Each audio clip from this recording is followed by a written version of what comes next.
Hi, welcome to Bouldersaurus. It's been 5 weeks since the first video, which means I'm back to climbing the new Slab reset. I hope you enjoyed this video, and let's get started.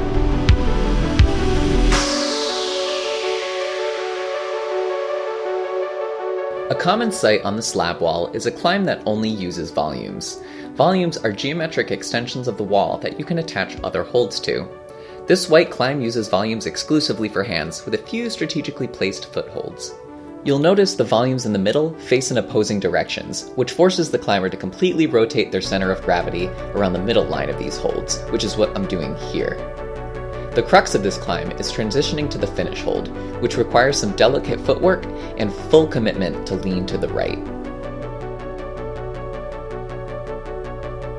This next climb is one that requires a lot of balance. The holds are very slopey, which means you can't rely on your fingers much to hold you to the wall.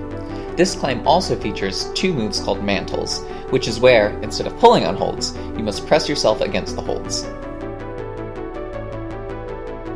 You can see the first one here as I press with my left hand and use my length strength to progress. I then move onto a second mantle right after. Notice how I have to shift my left hand around. The finish hold is a flat, circular hold that has no edge on it, and it forces the climber to find a balanced position to get both hands on it. It's a lot scarier than it looks.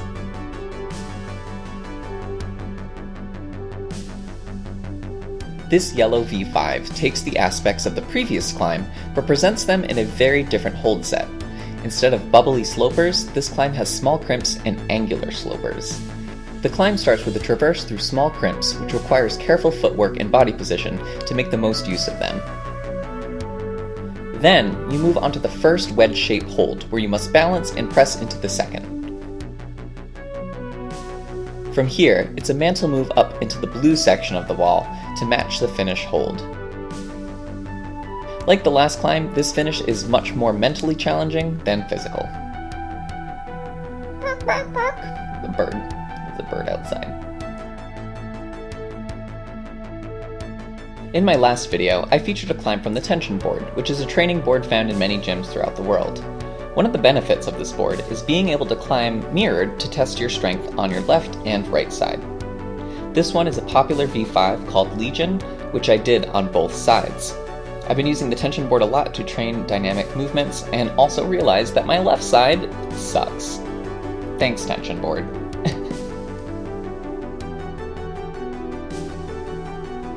On to the second day of the reset, where we have this aesthetic climb whose holds look like little golf courses.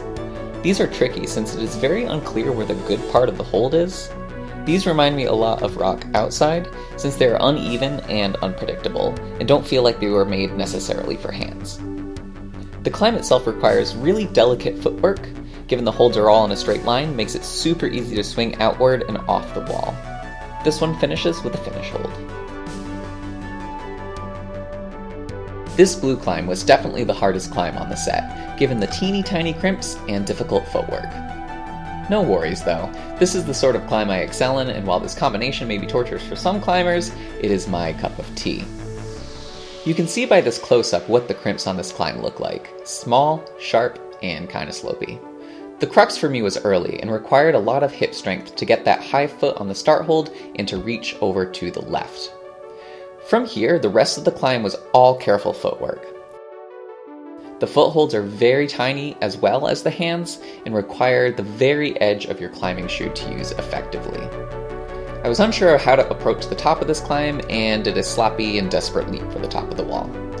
Hey, if it works, it works.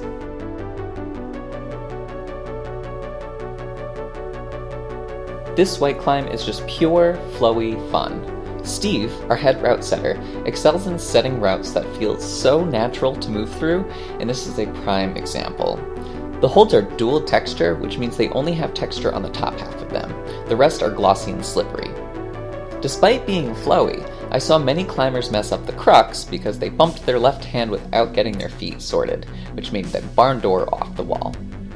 I like this climb a lot and will probably warm up on it every session.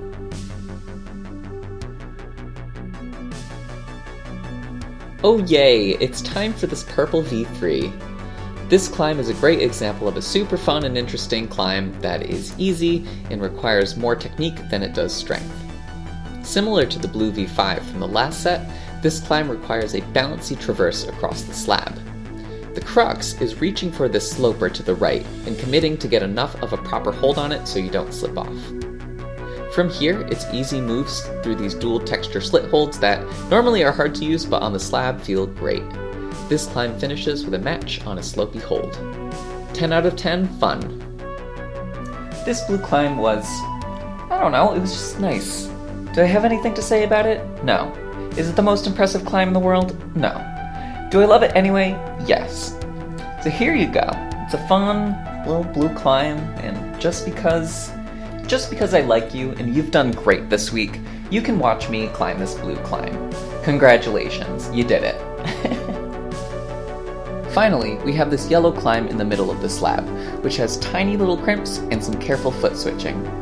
I believe the setter is going to make this climb even more challenging, but as it was on this day, it started with moving between these small crimps into 2 difficult foot swaps. The footholds are small, so being able to switch feet on them requires balance and coordination. The crux is pressing up into the shallow dihedral in order to establish on 2 small crimps above. From here, the match on the final hold is easy provided you take the time to think about your foot placement.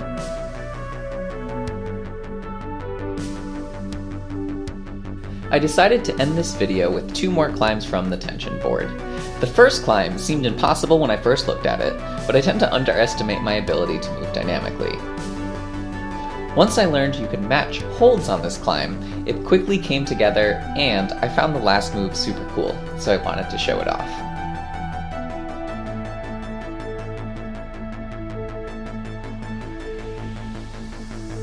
This last one I was able to do in a few tries, but it brought out the try-hard grunts, and I will let them speak for themselves.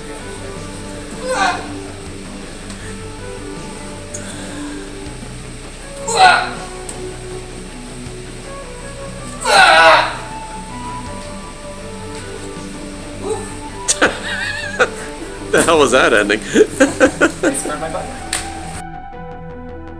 Thank you so much for watching my videos. I'm having a lot of fun putting them together, and I hope you enjoy watching them. Since you're so awesome and made it this far, I would like to end this video with an exclusive look at Steve. There he is. Look at him. That's all for today's episode. Have a wonderful day.